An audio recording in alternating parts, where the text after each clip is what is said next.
Dreamstime.com audio.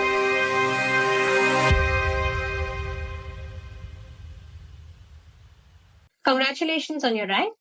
Please tell us your name, where are you from, and which college? So, hello, my name is Praneetha Dinesh, and I'm a mechanical engineering graduate from NIT Calicut, and I currently stay in Kerala. What is your inspiration behind GATE preparation? So, since I come from a mechanical engineering background, and my dream has always been to pursue a career in aerospace engineering, I figured that GATE preparation would help me follow that path. What role did IGC play in your success?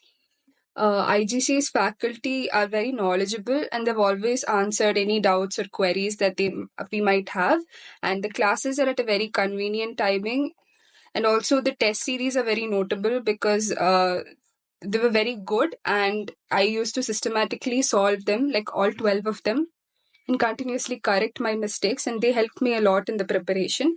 And also, the peers, like the fellow classmates, were very helpful. Okay. What are your tips and tricks to upcoming aspirants? A very important thing would be to take the test series very seriously and also to not omit any topic while they are studying or leave anything for last minute preparation. And another mindset that helped me through this was to it's never too late to correct your mistakes. So you've always should be working on your mistakes and always keep your fundamental concepts very thorough. What is your future plan? So currently I want to do my MTech in aerospace, preferably specialize in propulsion. And after that, I want to go for my PhD, preferably in a foreign university. And from there, continue with academics or teaching. Okay. Thank you, Praneetha. Thank you so much.